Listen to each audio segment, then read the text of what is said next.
Saturday. What a start. Saturday. What's going on?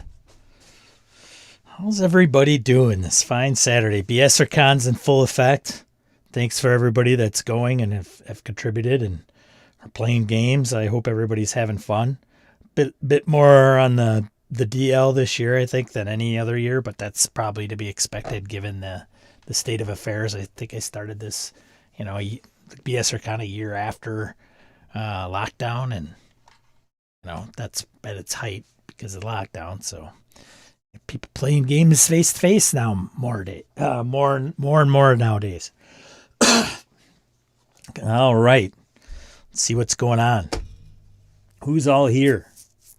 Ryan West, I think, is sick, so somebody had to open the door on his behalf. Joe, morning. See ya. Jake, good to see ya. Laramie, morning. Mike, good morning. Tad, morning. Long time no see. And then I think I got Shambot. That's starting. Wasn't as early. Morning. Let's see. Matt, morning. Farty, morning. Long time no see. I say that to these guys because they were in my Delta Green game. And it ended up like at midnight. So about 8 hours ago.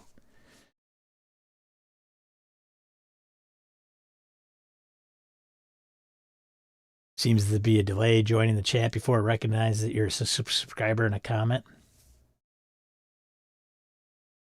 Gabe, good morning.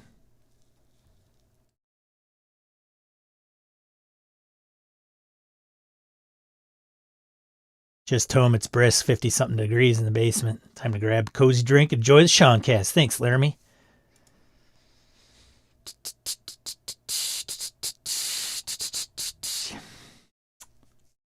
Having a good hair day. Thanks, buddy.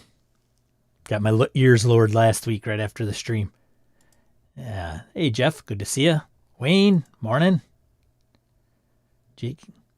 Sean sitting in that chair with a pipe reading the RPG out loud. Don't think I haven't thought about that. That's my new chair. It's got to go with the bookcase. Along with my grandma's lamp, as somebody commented last week. Tim, good morning. Phil McClory, good to see you, my friend. Runeslinger, Anthony, good to see you. I was on Anthony's show with Mr. Shipman and Orcus Dorcas, a.k.a. Scott, talking about horror games. It was fun, entertaining. Thanks for having me, Anthony. Have to let us know when it drops. Yeah, I'm feeling a little sassy today, ladies and gentlemen. That's right. It's snowing outside. It's 2026. It's BSRCon weekend and a holiday weekend here in the U.S. for some of us. And so I'm indulging. So what are you going to do? What are you going to do? Put me in beverage jail? Oh, chair, not hair. Sorry. Yes. Anyways. I ran Delta Green last night. Shotgun scenario. Well, I thought it went okay. I was very nervous about it. I don't know why. I think I always still get some type of anxiety. I get more of it when I don't run the scenario. And for whatever reason, I keep doing this. Every time I want to run something, it's something different, which I don't think is the way to go. Like if I could run this today, again, as a pickup game for those that want to play Delta Green, and it would go much smoother. I've run Deathmatch Island at Gamehole Con. First game, in my humble opinion, atrocious. Second session, like maybe 50% better. But it's just, I don't know.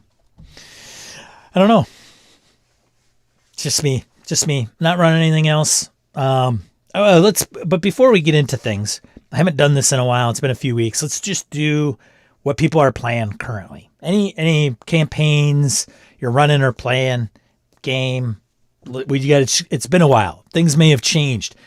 Groups may have been decimated over the holiday season. And now that we're on the other side of the hill, if you will, maybe those games have been picked up again. Maybe new groups have formed. Who knows? Whatever. I'm just interested to hear what everybody is playing again. And if it's a still continuation, let me know. Like, yeah, man, doing, whatever, Ruined Quest, still going after 5 years, whatever that is.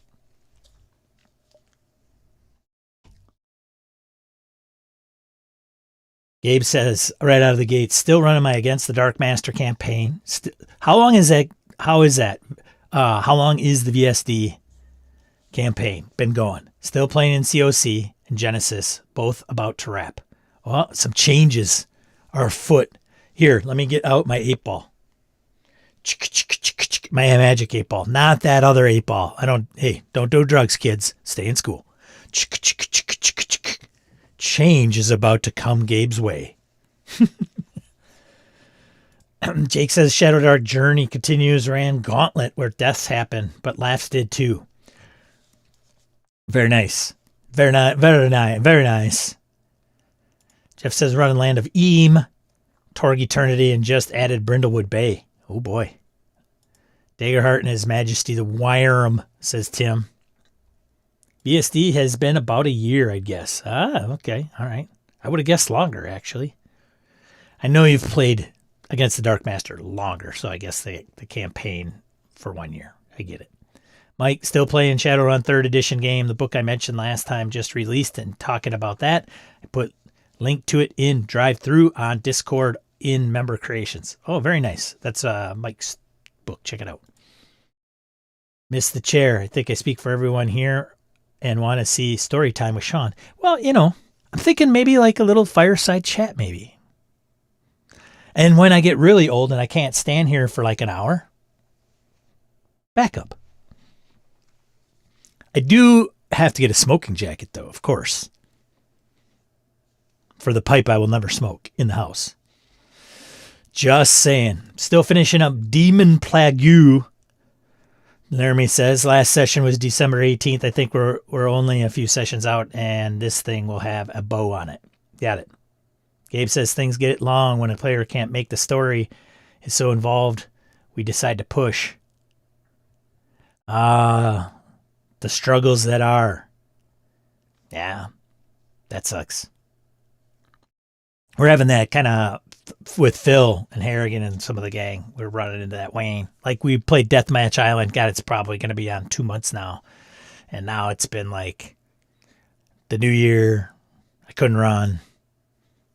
The guys played Shadowdark, I think, the funnel version or whatever they call it.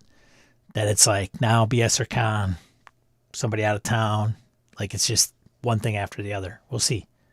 But we're not also playing like huge deep campaign, I would say. Well, this last month is Mothership, Liminal Horror, and Dolmenwood. Playing a goat person in Dolmenwood. Test Trucker. Just finished our homebrewed games of Conscripted Cops. In a semi-post-apocalyptic Australia with a TPK caused by a cannibal cult. Well, there's a lot to unpack there. Wayne running Monster of the Week, Daggerheart, Shadowdark, playing Deathmatch Island. Monster of the Week is closing down. Going to be playing Dolmenwood Daggerheart monthly. It has 1 to 2 games. Nice. Wayne. That's a humble brag right there by Wayne. Hey man, you asked.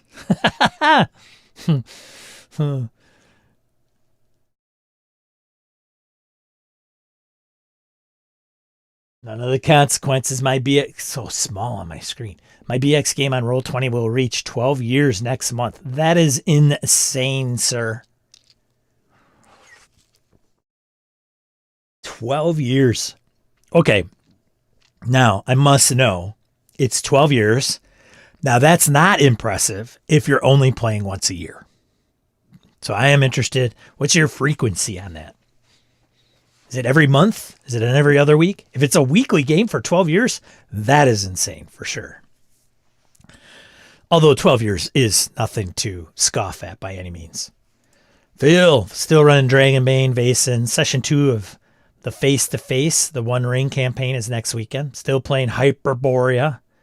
Not to be mistaken for astonishing swordsman source of Hyperborea.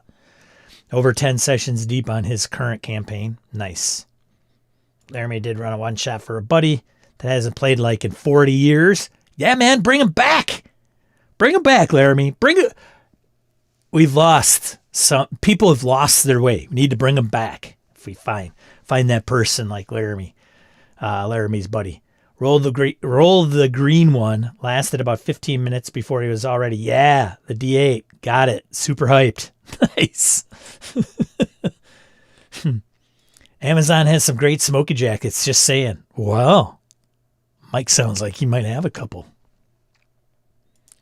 Phil says it's still playing Deathmatch Island. Phil was the one that wanted to play it. Just saying. Trying to make Phil's dreams come true.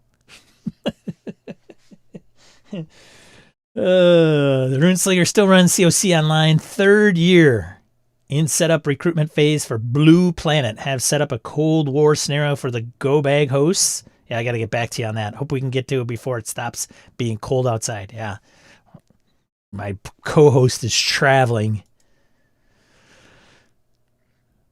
Another vote for the smoking jacket and an ascot. Like, it doesn't stop at the smoking jacket. The smoking jacket is just a weird looking robe if you don't have the ascot. Tad, wrapping up my UVG campaign this month. We were trying to arrange to play our 100th session in person. That would be Ultraviolet Grasslands. Party, back on play-by-post and really enjoy running at WFRP, Walking Dead, and just started up Call of Cthulhu. In person, we're starting up Blade Runner. Ooh. Shambot's still running Dragonbane for my new players. That's going on about a year and a half, not playing anything at the moment. Got it. BX game schedule is once a week. Wow. Of course, things come up. At some weeks we do not meet. Like just recently, we did not play during the week of Christmas. Dude, that is still 52 weeks a year times, what'd you say, 12 years? That's crazy. Dude, that is like, well, it's just part of life, right? That's like, there's not a sports season that lasts that long. At one, every week. Dorcas, so kudos to you. Dorcas, nearing the end of Enemy Within, just having one more session of the Grey Knight. It's a wrap. Continuing with DCC Caverns of Thracia, joining a new GURPS game of Pseudo Moro Project Campaign. GURPS, woof. Bring it back. GURPS, 4th Ed, Steve Jackson, Uncle Steve, William Morning. Wayne Peacock, Smoky Jacket, Ascot, Monocle, Fez. Oh, I think I might have to draw the line at Fez. Maybe going for like a Hugh Hefner, not like the guys that protect the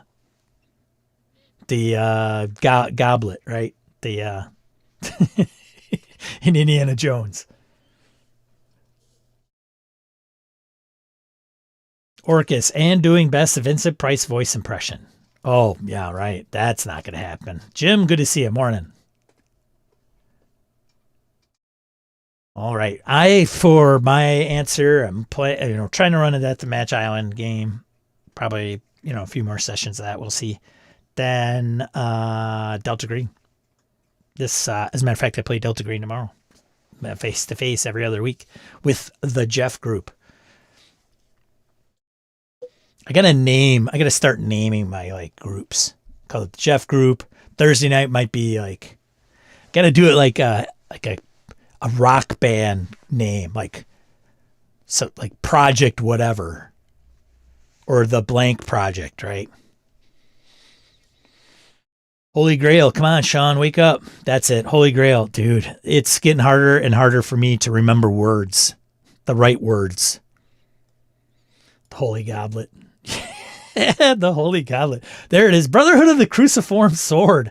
Runeslinger out of nowhere. What is your quest? A player in a recently started Delta Green game. Nice. So is it your first time as a player in Delta Green? Or, yeah, I played Delta Green. It's just a new game. I seek the goblet. No grail. Ah. Thursday Game Hammer group. It's got wheels, I think. Sweet.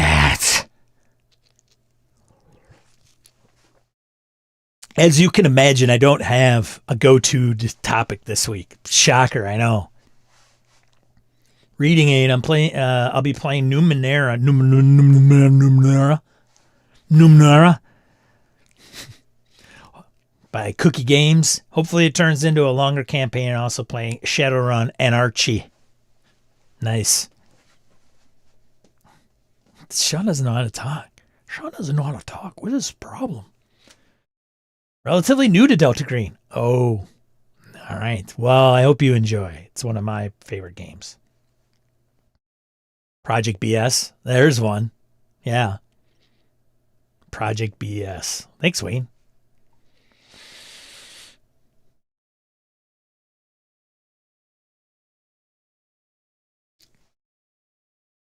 Well, I got some things that might come up for discussion in this week's topic, like news stuff. So we can get to that. Unless any of you have any something you just got to get off your chest about the RPG hobby, as in a topic of discussion you want to tackle, if you will. Topic be damned. Yiz was spitting diamonds last week. I don't know about that. I think you might be onto something with that group name thing. That could really fire players up for games. Well, and then you can get little shirts. It's like I'm talking to my 6-year-old or something. Then you can get little shirts with your little logos on there. Hellfire, right? Hellfire Club.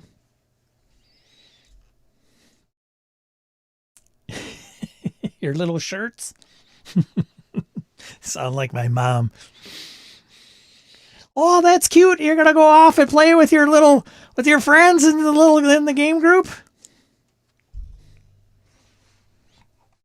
Project BSers, is that what?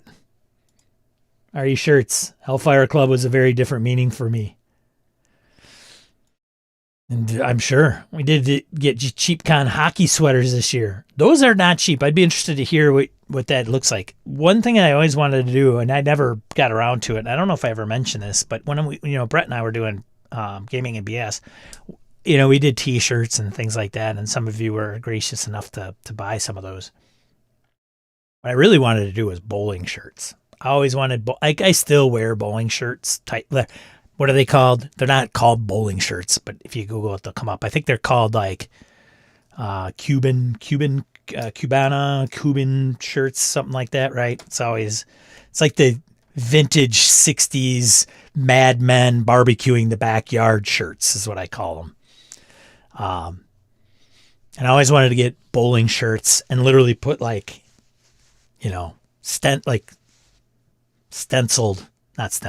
stitched, embroidered names, right? In the curse, in the writing. Sean.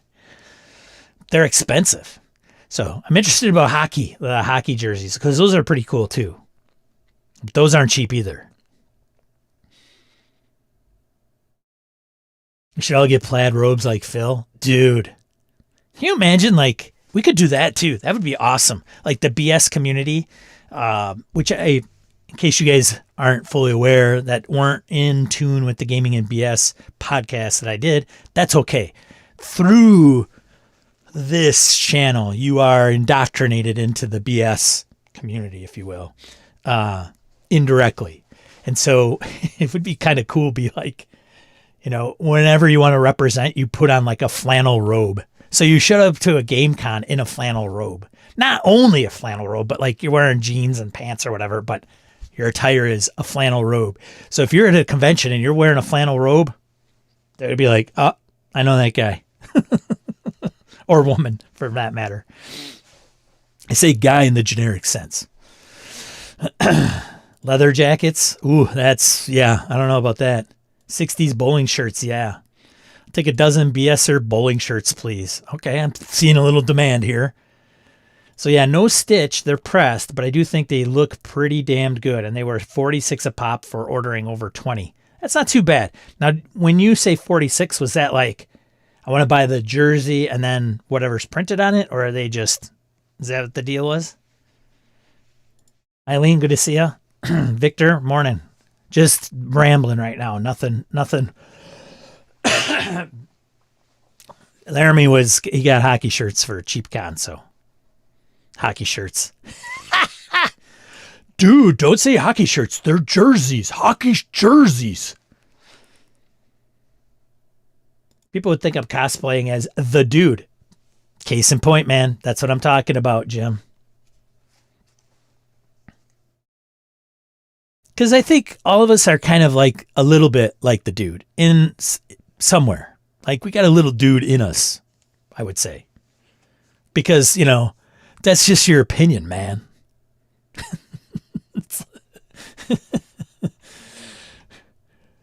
Phil, haha, wearing a lovely robe right now. Cozy. Is it flannel, Phil? Plaid flannel. Plaid and flannel. To be flannel, it has to be plaid, right? I'm wearing a flannel shirt. Does that count? It could. 70s era leisure suits would look good. I would applaud that. And I would refer to the movie Blow if you really want to see some kick-ass 70s attire. And look, for that matter. So, I know you guys might find this surprising, and I know this is not RPG talk, but you might find this surprising. I have an appreciation for the disco. So we have a radio station here in Madison that used to be Saturday at the 70s. Dude, anytime my wife and I would go out on Saturday, that was going to be on and cranked really loud. Amongst other things that I listened to. And of course, one of the things my wife and I wanted to do on our 20th wedding anniversary is hire Casey and the Sunshine Band to play. Now, I'm sure it's going to take a few dollars to make that happen, and we didn't do that. We're past that point. But we did get to see Casey and the Sunshine Band play live in concert. Yes. Not in the 70s, a little later, but nonetheless. Some claims to fame. Tom Jones I've seen in concert. Casey and Sunshine Band. And then throw in Scorpions, Aerosmith and a few others. Yeah. Anyways. So leisure suit. Yeah. Good times. Fire me some Earth, Wind, and Fire and some Bee Gees. Hell yeah. Hell yeah. You don't like disco? That's all right. It's okay. Don't yuck my yum, all right? Even Kiss played disco. Just saying. Laramie says they were. Same logo on the front, all the same stripes and all that. Everyone can pick their own nameplate number. There you go. Laramie, also, Sean, one level deeper. They aren't jerseys either. They're sweaters. Oh, interesting. Are they? But they're are they like the jersey, like the hockey thing, or are they genuinely sweaters? I don't know. I don't get this stuff. I used to enjoy an occasional White Russian. There you go. There you go. I can see Jim stern his little White Russian. As he looks at everybody that doesn't get Thaco.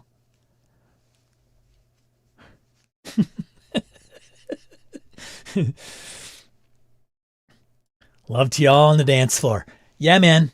I mean, my nephew went to a New Year's Eve party, and that's what they did. It was a 70s theme, and I'm like, dude, why am I not going to this thing? Except the problem is I don't have any 70s attire. But leisure. So here's something gaming themed. So my first real Gary Con, I don't know if it was Gary Con 3 or 4. I met the Dead Game Society guys. And if you're not familiar with who they are, I don't expect you to. But their mantra was it's really a core 3 guys. And then they kind of branched out. And some people would run games at different cons representing their group. Kind of like BSers do with, when they run games at Gamehole Con, powered by BS Landia or what have you. But they would only play and run out of print games. And one of those guys was Michael Brown. And you guys might have heard me talk about Michael He's the guy that runs Catastrophe and dresses up like Gene Simmons. And it plays Marvel TSR, Marvel Phaser Rip, where each member at the table plays a member of the group KISS, and then each one has a superpower. He's run Horror on the Love Boat, right? So it's like Love Boat TV cast, Call of Cthulhu, D20. And he dresses like Captain Stubing. He's got a big, huge plastic play school boat, like cruise boat, and with the little play school meeples that you would kind of move around, and on and on. He's done Murder on Sesame Street or Nightmare on Sesame Street, where he has hand puppets, real production kind of games. Anyways, the first time I met those guys at GaryCon, I played in one of Michael's games, and one of the things he had brought up was, hey, we're having a party. They had a villa down in Lake Geneva when I was at the other place that it's not now, where the villas would be down kind of a path, and it was like basically renting a condo, like a 1 or 2 bedroom condo at the time. And they're like, we're having a party tonight. You're welcome to join. 70s theme. And I'm like, oh, okay. And sure enough, Michael, being the creative guy that he was, had the polyester, like, it was like, I think I have a picture somewhere, green suit. And it had like the pockets with the stitching on them, like down here and here on the jacket, polyester. I think the pants might even have been bell bottom cut. He was such a fan of the 70s. They brought in a VCR, and on that VCR tape, it was like a 2-hour tape, would be TV shows from the 70s, specifically $1 Million Man, like where he battles Sasquatch. $6 Million Man, not the $1 Million Man. $6 Million Man battles Sasquatch with the commercials included, which were probably even more of a thing. They had the Farrah Fawcett poster hung up. And it was pretty cool. So anyway, 70s. And then of course, playing disco and all that good stuff. Talk about doing it right. So Laramie says, now they're totally jersey material, but they're called sweaters. Colloquialism. Got it. Okay. Good to know. What's up, Roger? Oh, hey, howdy, stranger. How you doing, Raj? So grave. Good to see you, man. Thanks for coming up. I hope all is good. Test Track, I did Mups take an Ensmith once, and everyone got a hand puppet of their character. There you go. Nice. And he did he had hand puppets for each character. So it was I think it was like Ernie, Bert, Grover, or Cookie Monster. I don't know if Big Bird was part of that. I don't know. Anyway, it was then those, and then each character sheet looked like it was done in crayon. So you used a different font with different colors that looked like crayon. Think Comic Sans, but even more so. It was pretty cool. And then he dressed like, I don't know who the Sesame Street guy was, but he had like pinstripe pants and like a mustard shirt and a vest. Was it, what is that guy's name? I don't remember. Featuring Andre the Giant in the Sasquatch suit. I don't know if I knew that. I didn't know if I knew that. $1 Million Man. I'd totally watch Todd DiBiase fight a Sasquatch. It's not that one. Wish I had been a WWF storyline. Loving the new setup, Sean. Very classy. Thank you, sir. Appreciate it. Doing some set upgrades here, if you will. Runeslinger, when I run an STA online, I like to add 70s commercials to the original series campaigns. Oh, that's fantastic. Sasquatch was played very young, Andre the Giant. There you go. Gordon. That's right. Gordon, you're right. Sesame Street guy. He dressed up as Gordon. And he had this wig that just was flat, parted on the side. It's dude was...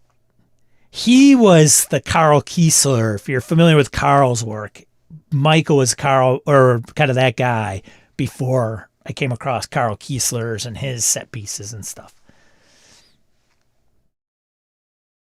Tim Henson was the Muppet guy. Jim Henson was the Muppet guy. Yeah. Snuffleupagus was Cthulhu overtones.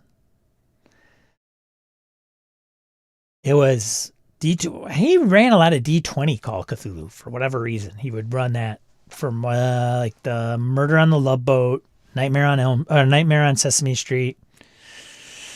What else? I can't remember the other things that he's run. Oh, he did the dressed up like Iron Man for kind of TSR. I think he did Marvel TSR. He dressed up like Tony. I think he positioned himself as Tony Stark. So he would dress up and then he would just have like the breastplate and then all the rest would be just normal clothes. But just like, what a bunch of effort, man. Holy cow. Anyways, I don't know, week 70s, like I'm all over the place this morning. Let's get into some things, should we? Let's get into news or something. There's some things to talk about, I think, throughout. Spur some conversation. A little less aggravation, a little more conversation. This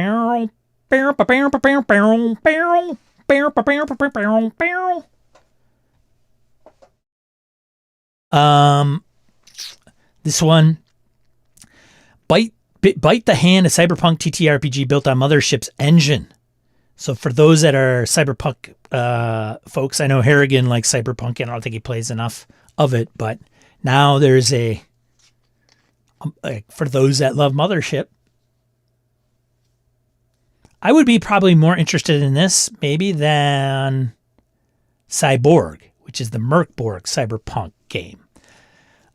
Only because I find like Merkborg's cool. It's got its thing, but it's like, man, I just feel like everything that's associated with it is just dripping in motor oil for some reason. Anyways, if you're interested in cyberpunk and the Mothership type of rules, they didn't reach their crowdfunding goal. It looks like they tried it late last year, but it's like version 0.9 is available on itch.io. So it's a standalone cyberpunk TTRPG built on Panic Engine. I did not realize Mothership is the Panic Engine. Interesting. The more you know.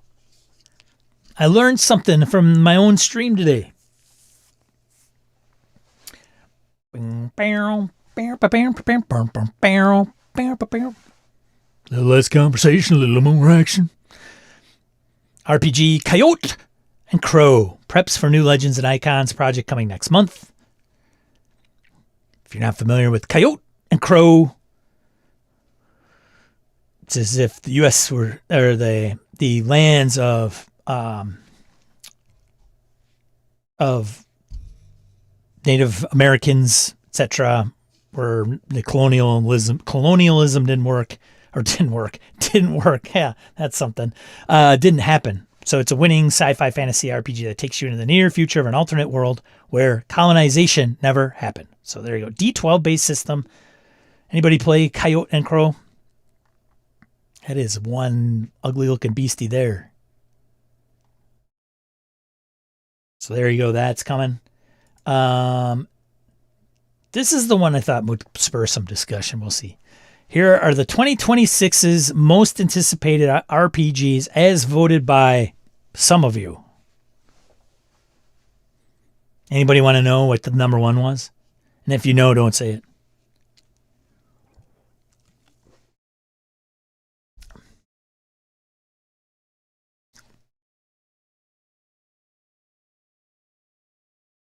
It's all that Monty Cook Games distracting you, Eileen.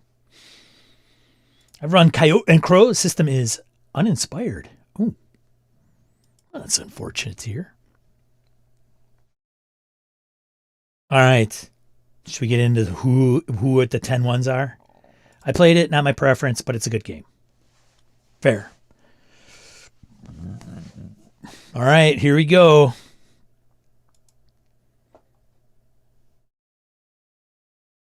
Number 10. Right at the bottom. Twilight Sword by Two Little Mice and Free League.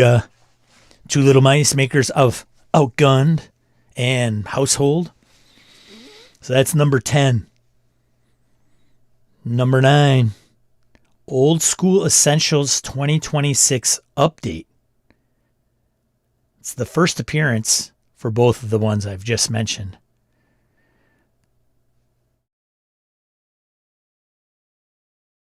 You have them like first appearance and then publisher's second appearance. So what they're trying to say is the game appearing like this is the second time it's been on the list for most anticipated? Like I think Mothership takes that crown like 3 years running or something like that. And then the publisher is obviously, if they've had multiple hits, be the most anticipated. Okay. Just in case you didn't get what they're putting down. Next one, number 8. Terry Pratchett's Discworld. So far, if you're keeping track at home, ladies and gentlemen, on your own personal parlay card, if you're still in it, don't rip it up.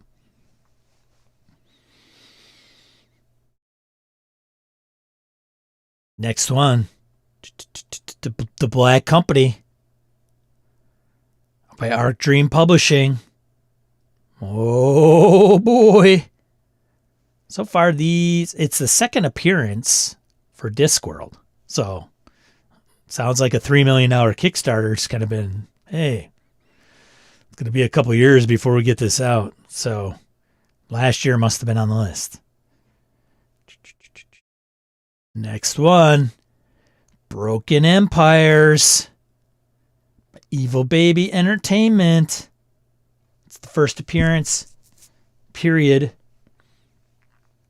Discovery RPG PDFs are already out in a lovely and loving adaptation of the works of Perry. Or P. Terry. P. Perry. Terry. Next one. Ars Magica. Or if you'd like to say Magica. I think it's Ars Magica. By Atlas Games. It's the definitive edition. Number 4, Warhammer Fantasy Roleplay, 5th edition. First appearance. So far, most are first appearances except for that one, Discworld. Keep going. Next one, Mistborn. Mistborn. Didn't Crafty Games do Mistborn? They're doing it again? No. Am I thinking of the wrong one?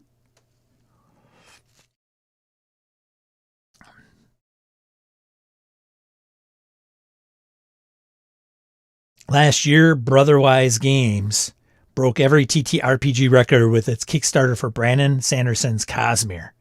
Made over $14 million, may I remind you. That game is out in the wild now, but now they're following up with the Mistborn RPG. Yeah, Crafty Games did Mistborn originally. It'd be 3 hardcover books containing lore and rules, as well as an adventure called Mistborn Legacy. Number 2, Invincible. I am invincible. By Free League. So far, all first appearances. No crazy three appearances on this list. That Free League's 13th appearance. So 13 times Free League's games have hit this list. Dude, love them, hate them. You gotta respect it. Number 1, boom, boom, boom. Deathbringer. Roll for Combat Dungeon Craft. Wow, I would not have thought that was going to be the one. So this Deathbringer, if you're watching on YouTube anytime, Professor Dungeon Master is the one behind this. It's always mentioned at the beginning of his YouTube videos. I knew he did a game. I thought it was out, but maybe he's re-releasing it. The winner this year with more than 3 times the second place's votes is a game from Dan DeFazio, aka Professor Dungeon Master, a well-known social media influencer in the tabletop gaming space. Now, did he crowdfund this thing that I'm not aware of? Do you guys know? It's a Grimdark Fantasy Rules Kit compatible with 5e and OSR Retroclone. Trifold rules set contains all you need for character creation, combat, and spellcasting.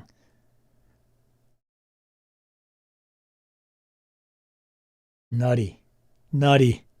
Dude, what are we learning from this? If that is true, like there are some people like Kelsey, I don't know if she's necessarily a YouTuber, but she did pretty well with,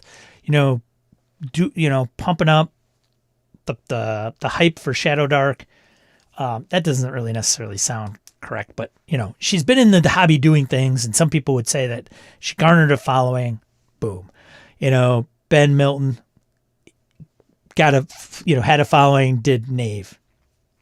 Right, some of those. So it's just MCDM, man. Like, I think he holds the most records for like $1 million Kickstarters or crowdfunding campaigns. It's just around the corner for me. I got a feeling. It's just like my next game, $1 million crowdfunding campaign. It's just a matter of time because I have all of you.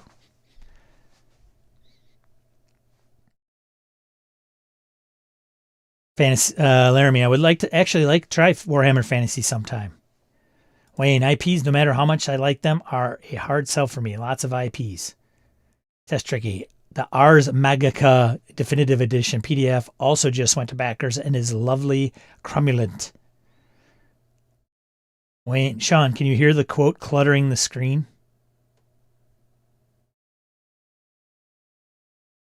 Can you clear the code? Oh, I'm sorry. Did I leave one up there? I apologize. Sorry about that, Wayne. I could, but now I did. Jeff says, no shade intended, but none of these games strikes my fancy other than Invincible. It's all right. Boo! Orcus. They really pushed voting for Deathbringer. Geez, I guess. Oh, boy. Shots fired. Oh, so he like publicized it and said, hey, go over and vote for my stuff? That'd do it. Not really excited about any of these and not even heard of this one. Yeah. Well, very strange. I find the weird Deathbringer skits on his videos really strange. You haven't seen any of the ones that I've done. Good for all those on the list. Hope they are worth the hype. Yeah, there you go. I like Professor DM, but Deathbringer doesn't seem like my jam. Well, I'm just is he doing a full-fledged book? Because he's like, it says trifold rule set. So maybe it's like, all the rules fit on a trifold handout. Maybe he's doing like more of a full-fledged game. Because the look of that book is, beefy. So here's the question I have for you. What games on this list make next year's?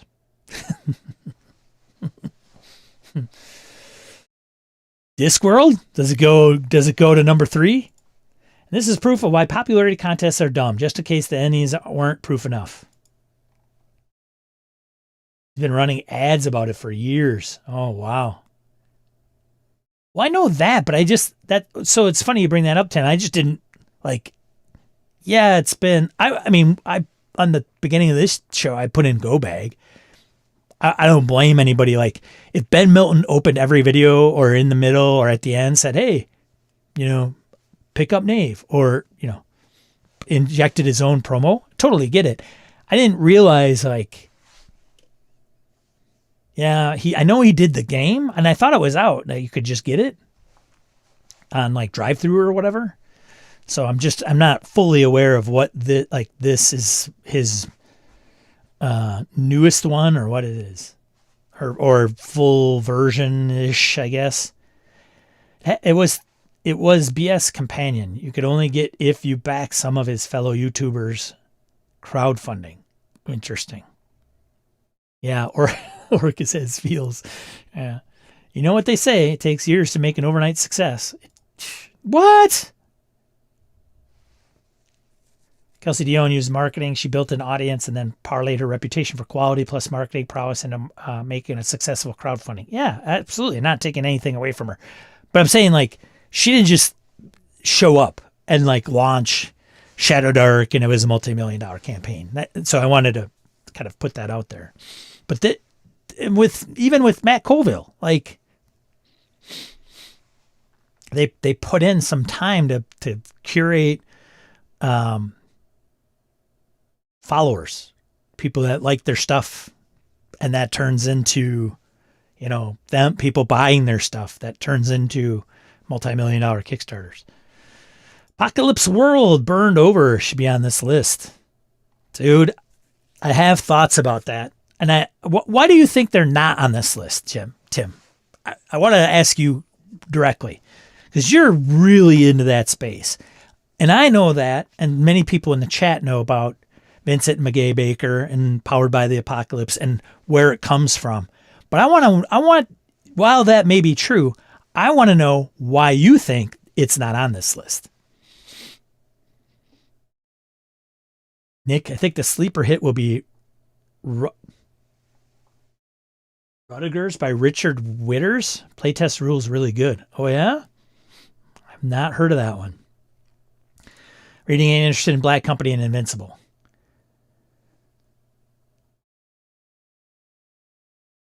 I'm with Laramie, interested in Warhammer. Maybe this next edition is the one I'll look at. We'll see. Apocalypse World didn't make it. That's crazy. I know why they didn't make it. Let me reel myself in. I have a good hunch of why they didn't make it. But I want to hear from anybody in the chat. Tim, whoever. Why do you think Apocalypse World didn't make it? Next year's Black Company. Oh, I think somebody in the chat knows that that's not the case. But we'll see. Jim says, closest I've come to playing Warhammer Fantasy RPG is Warlock.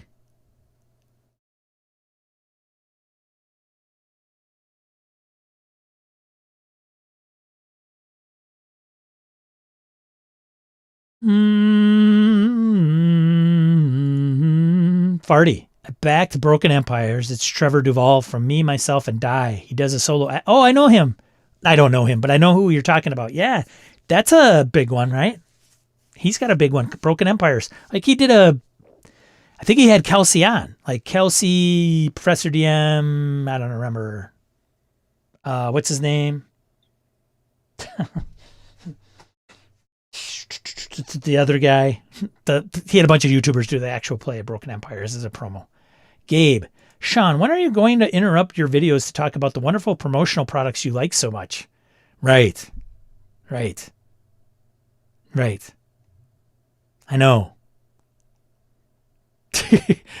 I wouldn't know. I don't know if I would do it for products I like.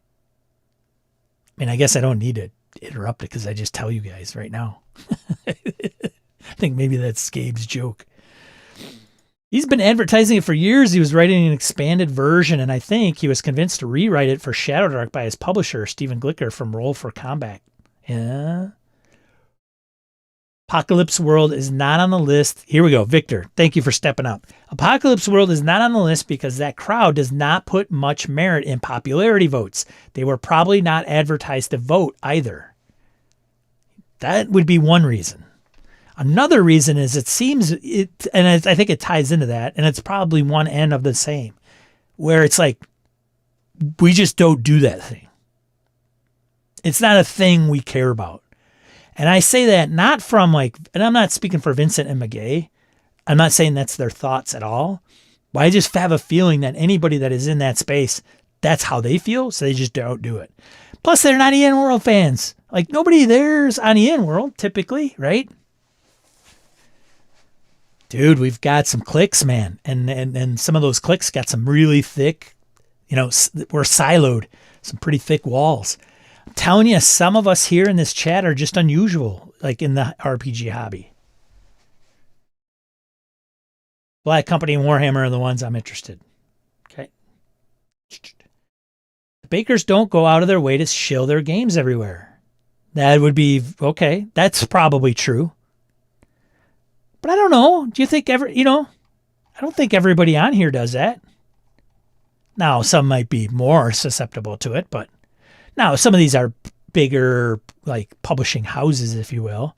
OSE's definitely, Necrotic Gnome's got his, Gavin Norman's definitely got his own following. I mean, Dolmenwood was not like $1,000 Kickstarter or crowdfunding campaign, and it probably wouldn't have been as successful as it was had he never done OSE. Like, there's some kind of rationale. You could kind of connect the dots to some degree with these. Some of these are reputable orgs, Arc Dream, Modiphius, Two Little Mice and Free League. Free League's on here essentially twice. Some of these are older games, Warhammer, Ars Magica. Right? It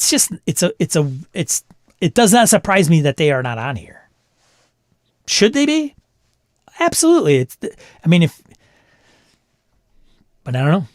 From a PBTA perspective, I'm 100 times more interested in Mass 2E than I am in a new version of Apocalypse World. Sean, when is your 50s inspired post-apocalyptic game? Glasses and greaser hair coming out. Oh, I love that.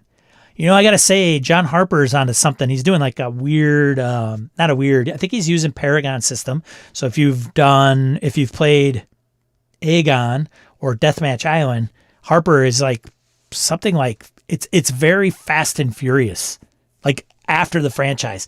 He's got some just killer designs for a character sheet out there that he's working on. Like it is, if you follow him on Blue Sky, it's pretty interesting. I don't know how the game will play exactly, but it'll be interesting. Talking about paid sponsorship, man. Of course, it's coming, right? You have ads on GoBag. Ha ha ha. Snicker. Yeah. I don't know, man.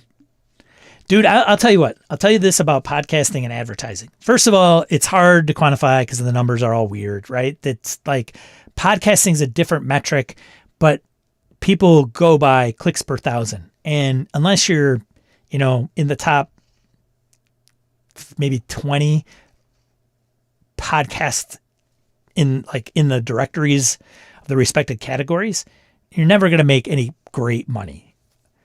But I will say this. One thing that is interesting. So, Michael Aldhauser, he did Dice Bags.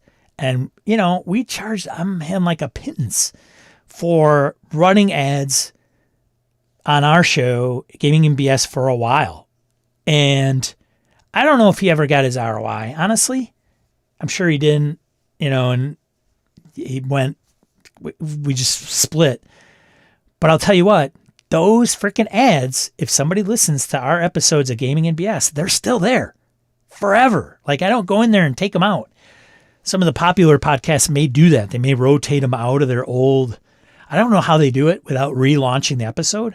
So there's like an evergreen ad thing with podcasts that aren't, because it's not like, unless they're dynamically inserted and they're static, they sit there forever. So if you can get I want to get on Analytic Dice and I just want to pay them like a few bucks a month to have like a 10-second read. Hey, if you like this, go check out GoBag.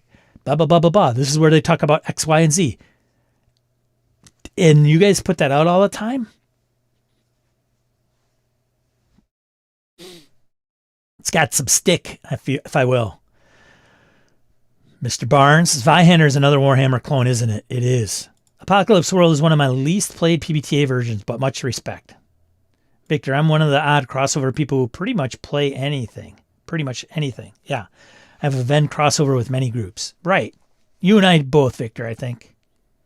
I'm more aware. I don't think I play as many games as you do. Different games. Jim, no idea what you're talking about. I, for one, am a completely typical gamer. Yeah, well, not in this group, Jim. Play almost anything at least once. That's how they get you. Whenever you say unusual, I am now hearing Tom Jones in my head. It's not unusual to be gamed by anyone. Na-na-na-na-na-na. It's not unusual to just throw dice at anyone.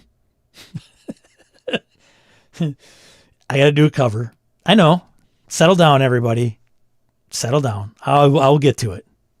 You know, if Critical Role mentions them once and they go to the top of the list, I don't know, man. Maybe.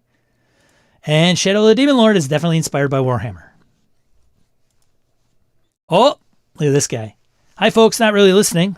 Good to know. But I have this on the background as I pack the car. Is Tad on? Was Tad on? Is he? Tad, you still here? I see a strange system note to me in the chat saying I removed him. Really? You removed Tad? Uh-oh. Did you ban somebody by mistake, dude? Wait it. Dude. Good help is hard to find, let me tell you. Shambot. Obviously, when the smoke has cleared and the day is done, the true winners of the poll will be the games you see people playing years down the road. For a minute, I thought you were putting those lyrics to a Led Zeppelin song. Obviously, when the smoke has cleared and the day is done, you're going to have to pick a winner? Huh? Get the time to get the lead out.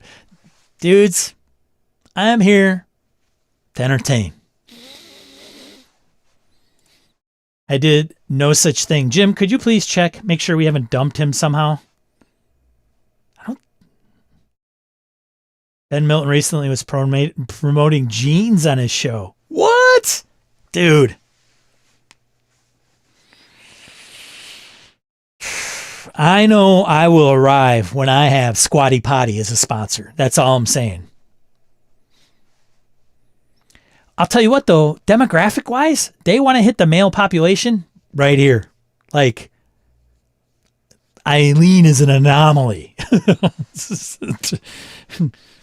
Like, beard shaving, dyeing your hair, like, or beards and stuff, like, right here.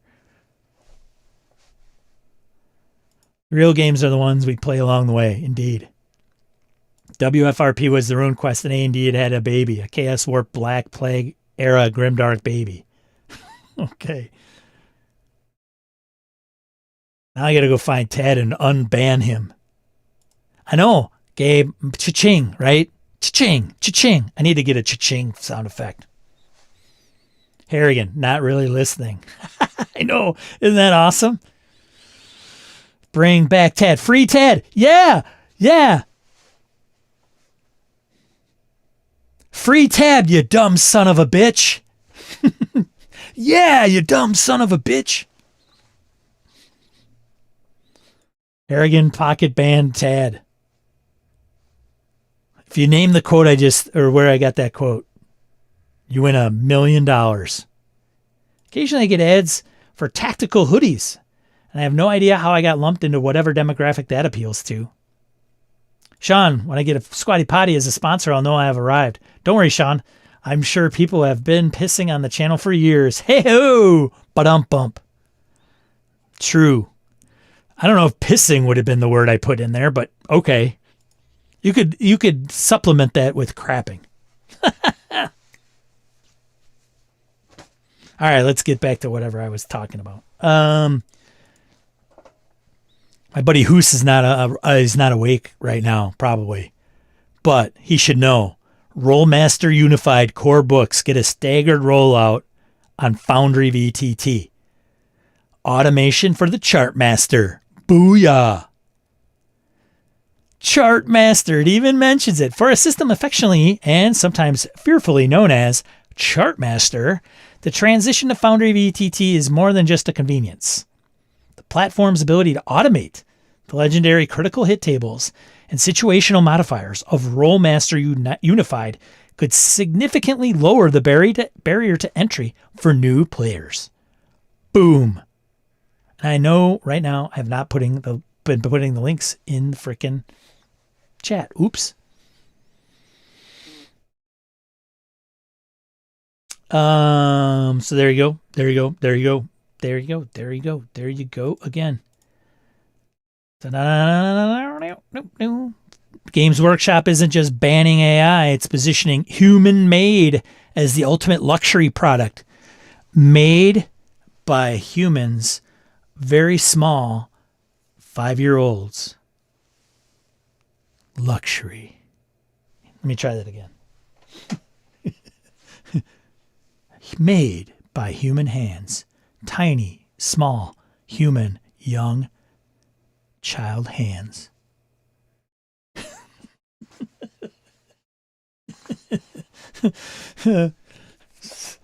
Anyways, I'm saying not Games Workshop. Don't come at me, Games Workshop, which you know they would. It's not them. I'm just saying, right? Like, human hands. I couldn't help but go there because I went there. Oh, Deathbringer has been a game for years, which I thought the new one is simply a Shadowdark version. Got it. Hot take: requiring a computer to play does not lower the barrier to entry. Indeed. So, anyways, Workshop. Far more interesting business strategy is quietly unfolding in Nottingham. In its half-year financial report release this week, Games Workshop confirmed a strict prohibition on generative AI in its design studios. But look past the lore-friendly memes and you will see a company that has recognized a shifting tide in the creative industries. As competitors dabble in cost-cutting automation, the Warhammer creator is doubling down on the human premium.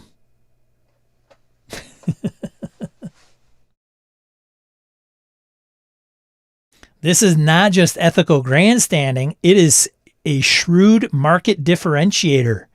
In 2024-25, tabletop industry saw significant consumer backlash against companies like Wizards of the Coast whenever AI-generated artifacts were suspected in their books or marketing. I love how it says we're suspected. Oh, that's fantastic.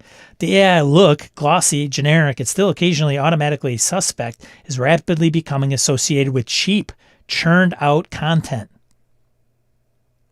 You know, there's something to be said about that. Like, you know, I don't know. Let's take bookstores, for example. Right? Like, they're still authors. They still sell books. Probably, maybe they make as much. Maybe they don't because of the big Amazon juggernaut. Who knows? But most have gone to the online. Now, do bookstores disappear entirely? No, of course. There's like the one in each town or maybe like city or two, maybe niche, right? Specific niches. We have like a room of one's own bookshop here in Madison, and there's a couple others. There's half-price books, which is like the secondhand market. So it's like a fancy restaurant you go to. So I mean, there's something to be said about that. Like, I want to go into the bookstore. I want to smell the dry air and look at the books and hold them in my hands. Ooh, right? It's also kind of also strange in the RPG space when one of the probably biggest distribution of RPGs is an online store that does PDFs. They also do print on demand. Something to think about. Just mumbling something stuff. Anyways, but to capitalize on top of that, Geek Native started putting together a list of all the major publishers that have actually put out an anti-AI policy or statement, if you will. So for many publishers, the decision to reject AI isn't just about protecting intellectual property, it's about preserving the soul of role-playing games. From the biggest names in the business to the most influential indie labels.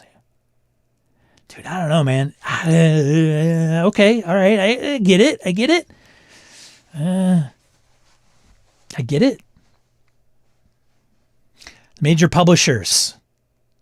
This is Geek Native published our AI policy in 2022. This website did, but they go on to list some of the publishers that have put out specific AI statements, policies, what have you. Paizo, Chaosium, Stonemaier Games, Wizards of the Coast, Renegade Game Studios, the Indie Guard, and RPG Specialists. I'm sure this is not all inclusive necessarily, but Free League Publishing, Cobalt Press, Magpie Games, Monte Cook Games, Modifius Entertainment, Rowan Rook and Descartes, and then some of the gatekeepers and platforms, the Any Awards, Drive Through RPG, Heart of Daggers, which is interesting. Drive Through does not disallow AI. What is it? Wait a minute. The largest digital marketplace for role-playing games has banned all standalone AI art products. Oh, standalone. So if you're like, hey, you want to buy like free art and it's all AI, they ban it. And then AI generated text. Interesting. I didn't know they banned it. I thought like, but if you submit something to Drive Through, you have to like check a box to say, hey, some of the contents in this are AI generated. There you go. Heart of Daggers.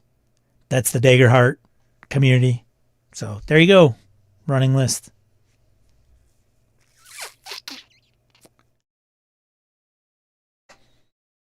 Every other RPG publisher doesn't want the kids back in the mines, but Games Workshop does. Too funny. You know, in the 70s, albums used to come with stickers that said no synthesizers. Queen did that. By the 80s, Queen was using synthesizers. No one cared. Oh boy, that's associated with cheap churned out content, but only because it's cheap churned out content. That's literally why people use it, because it's quick and lazy. Preach, Laramie, right? Per Gabe.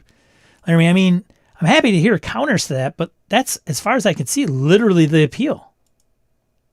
Gabe, the drive-through designation strikes me as a bit of a misnomer. Handmade. Yeah.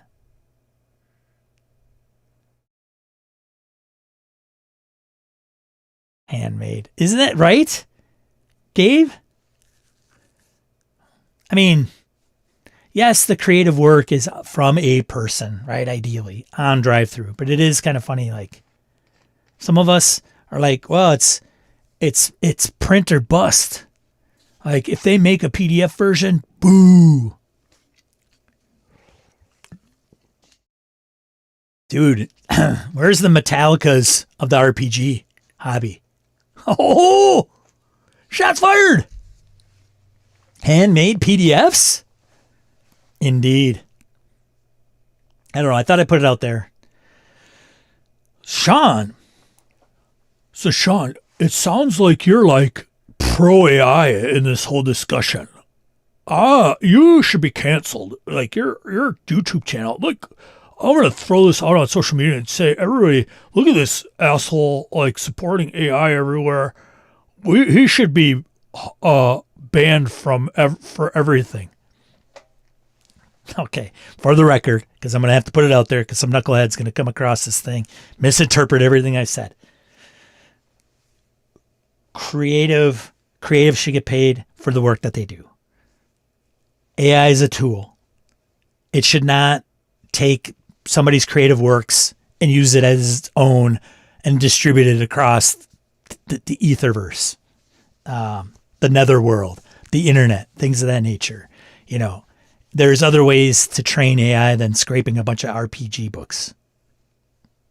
Okay, there you go.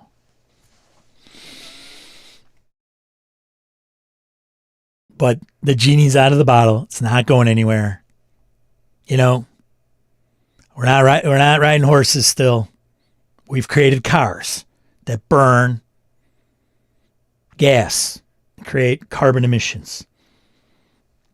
Many of us that don't like that still drive the cars. Like it's yes. So there is arguments against AI. I am totally on board with many of those arguments. Right? But it's out there. It's out there. I love to have that convo, Sean. I think in retrospect, as a Kaza guy selling Burns in 2000, yeah, blanks were $5 a piece. Metallica wasn't wrong.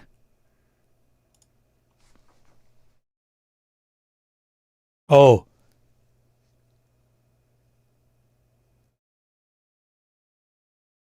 So you were, let me get this right. So Laramie, you were on Kazaa getting those rare recordings, burning them, and then selling them.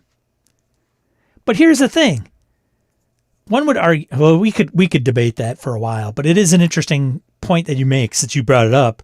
Is so if Metallica had a concert and somebody recorded that, and it was some like Metallica live in Tokyo, 1995, whatever, and you were there or somebody was there and they recorded it and they put it on Kazaa and they put it up there and Laramie got it and then burned it and then sold it.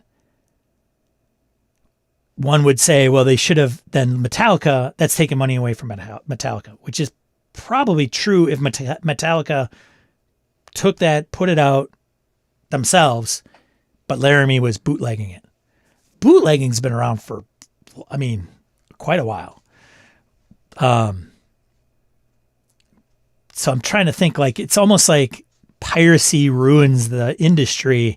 We've already known that's not the case. Piracy does not, it doesn't. Like, they've done the numbers, they've done the data. The people that pirate wouldn't have paid the artist anyway. Whole nother subject. And when I say I have that convo, I don't mean online fight. I mean a sincere, let's have a solid, friendly convo, maybe at a game hole. Sure. Doesn't the genie on vacation at the end of Disney movie? See ya. Go on vacation at the end of that Disney movie. Bootlegging has been around a long time, and I agree. Piracy doesn't ruin shit. It's a side business? Oh, dude. I don't know.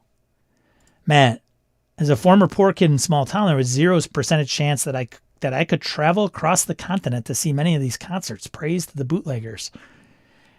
AI could be a tool that is used as part of a creative process, but it is more often used as a total replacement. Agreed. For creative processes by people who just want to throw more crap into the content machine. Yeah, for sure. Yes. Agreed. Also, Goodman is dealing with this. They have books they keep a limited release to, and it makes people frustrated. People want to pay for things, but if you don't let them buy it, they find a way. Yeah.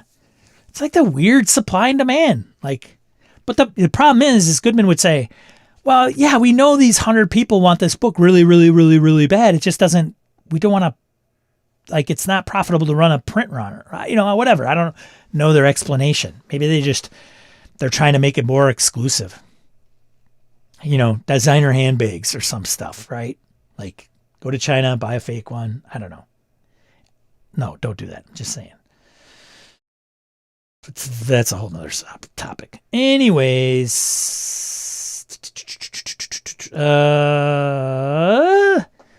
Infinite Black hit by massive inventory theft.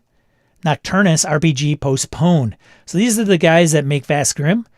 Forced to halt launch of its major project, Nocturnus Journey to the Tree of Sorrows. The delay follows the discovery that a massive amount of the company's inventory was moved and sold without its knowledge or authorization. A video update. Company founder David LaRocca explained that the upcoming Kickstarter campaign, which is scheduled to begin on February 3rd, 2026, must be postponed indefinitely. That sucks. Focus on recovery despite the magnitude of the unauthorized stock removal. The studio is attempting to maintain an optimistic outlook. So where did they have this and who sold it? Does it say? He says in the statement, a massive amount of our inventory was moved and sold without our knowledge or authorization. To see our artwork being sold this way is heartbreaking to me as an artist and a creator. Who is it? I haven't read the whole thing, so is it in here or not?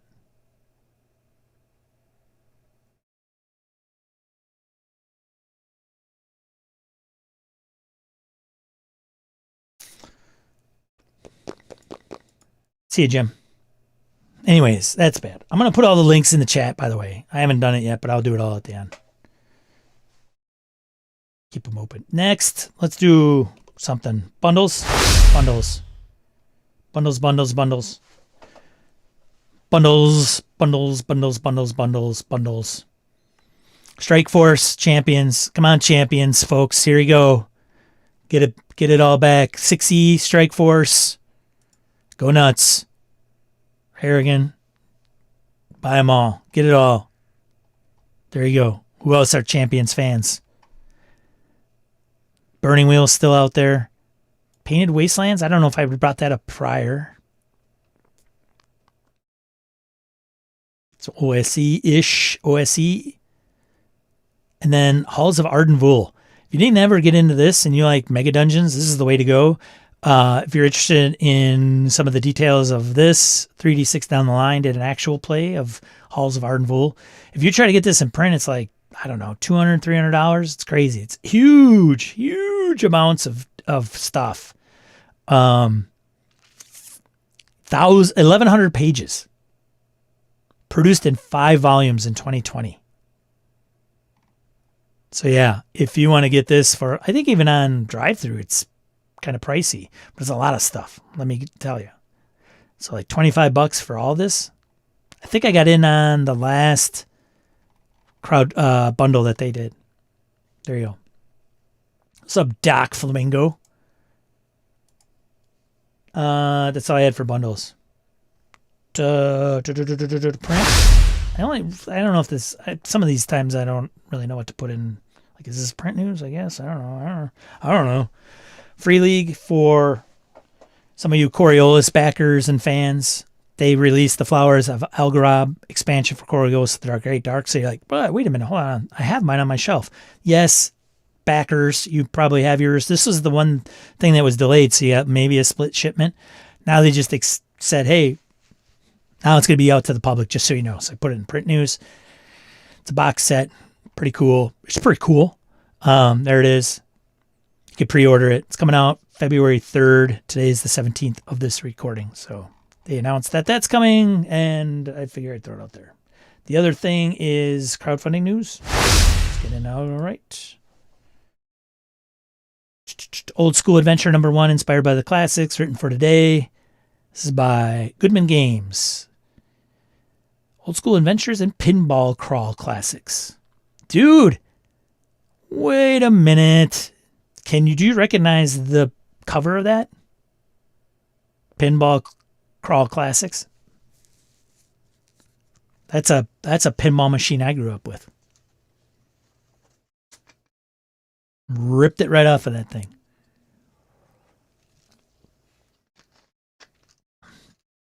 I think it's, what is it, Grogar? Right? Pinball. Oh, I gotta want to know exactly the name. One second. The Grogar Pinball.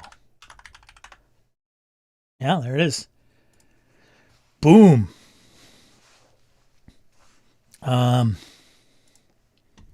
Just somebody like this.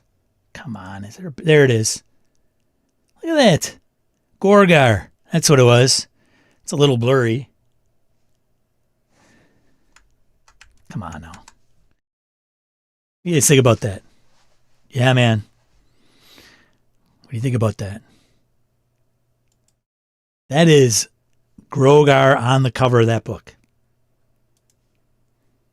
Now,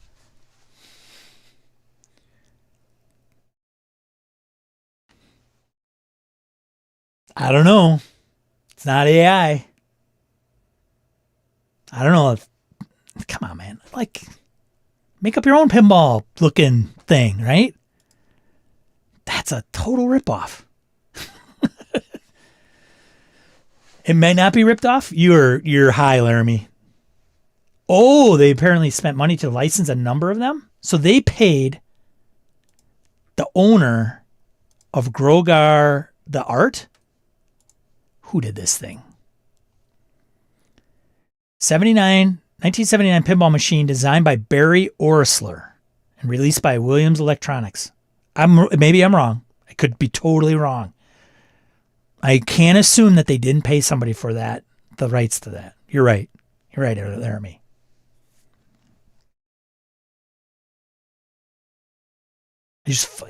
I've seen people like just rip it, I'll get art right off.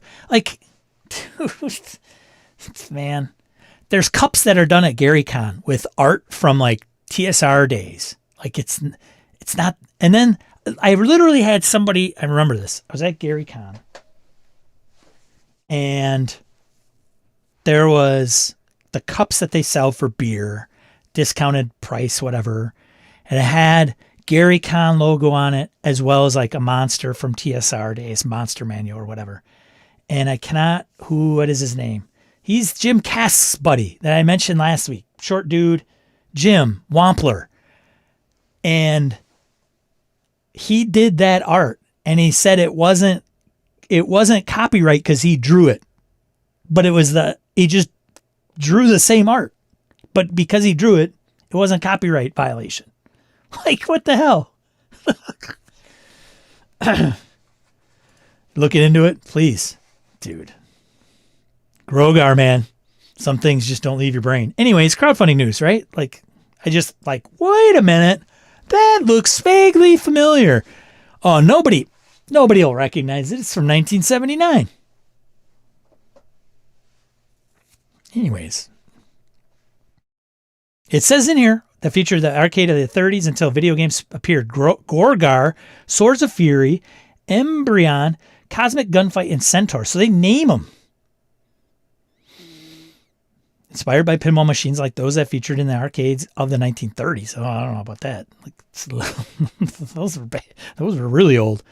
But nonetheless, they call it out here. So they must have, yeah, we did it. Sure. Like there must be something in there that allows them to do it. DCC MCC Adventures officially licensed from legendary pinball games Gorgar, Swords of Fury, Embryon, etc. come to life as 5 standalone adventures. Interesting. It uses art restored from the original pinball cabinets with all new gaming content that follows the plot of the playfields. All right. Well, good for them. Well, that's good. And you just go on like, hey, this is cool. We should do a pinball machine game and put these cool arts on it. Next one, Tainted Grail, Life and Death in Avalon. By Studio Agate. Funded. Circe's Guide to AI. That's a lot of vowels. A-A-I-I-O. Funded. 5th edition. Next one, The Obscure Files. What? This looks cool. I don't care what anybody says. Obscure Files number 2, Zine. Third-party adventures for the found footage TTRPG Obscure. Set in the 90s, these horror tales use 2D6 Obscure system to convey the terror and dread of the world recent past. Funded. Next one. Candle 4, the original adventure gaming Tapazine. Returns from Descender for OSE. Ooh. Did not. Oh, it's got 2 weeks to go. Got like $110 to go. Candy Caper, welcome to the sweetest crime of the century. 5th edition. There you go. Funded. Dogs of War Bestiary, designed for use with the Shadow of the Darks. Kickstarter. Funded. It's coming from Dead Hawk Publishing. There you go. So I have.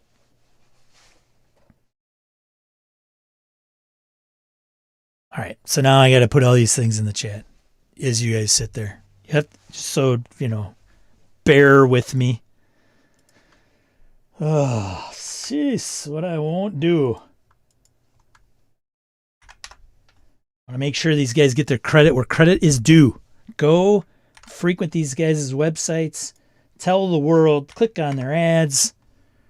They're all great people running great websites. Because somebody could say, dude, you're not any better than half these goofballs that, like Sean is AI, scraping these websites, putting it out there.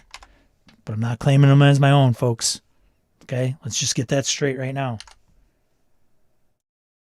Just want you to know about their efforts.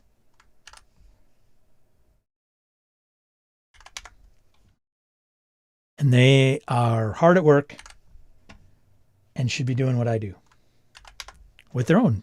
Ian World has their own podcast that puts out a lot of their stuff. Yan World, Geek Native. None of this is sponsored, paid, endorsed by any of them. Just so you know. But I encourage you to go and check their stuff out. I think that's it.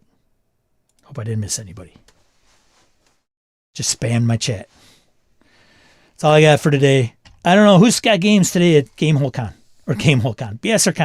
Like I may run Delta Green. Maybe I'll run up the same scenario I ran for Orcus Dorcas, Tad, Mactron, Tad.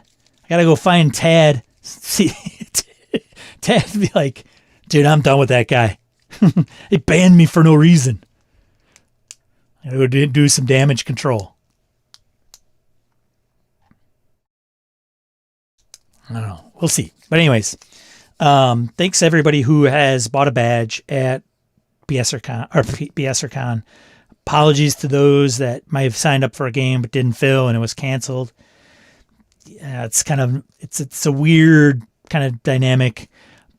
The nice thing is that the money's going to go to a charity. At least 50% of the proceeds. Some of it's a little bit of the overhead that I have to pay tabletop events and some of that stuff. But, I'll be cutting a check to Blood Cancer United is now what the charity is named. Formerly known as the Leukemia and Lymphoma Society. So there you go.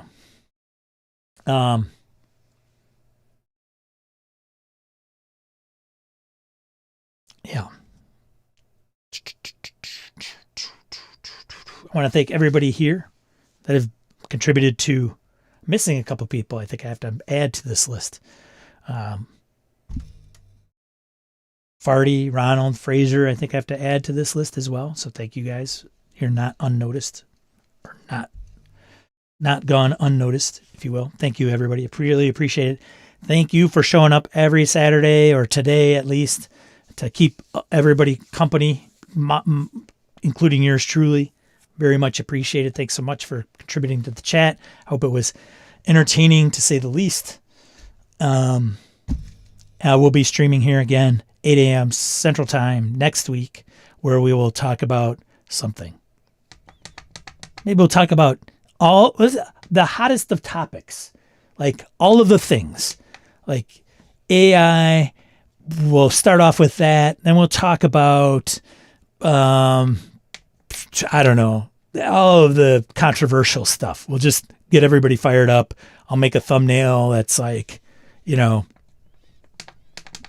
how you're DMing wrong, or I don't know what it is. I'm not even very good at like rage baiting. If you have rage bait advice, please hit me up. I could use an extra few thousand subscribers. So just asking for a friend. Good to see Aaron. Otherwise, go forth, game. Because you need it more now than ever, in my humble opinion. The world is man. Rage bait advice. If you have rage bait advice, hit me up at ragebait@rpgshawn.com. No, I'm just kidding. I don't have that email. Don't do that. Squatty Potty sponsorship. Squatty Potty, if you get this, call me. All right? We'll talk to you guys later. Thanks for tuning in. Be a positive force in the RPG hobby, as hard as it may be at times. Do what you can. See ya.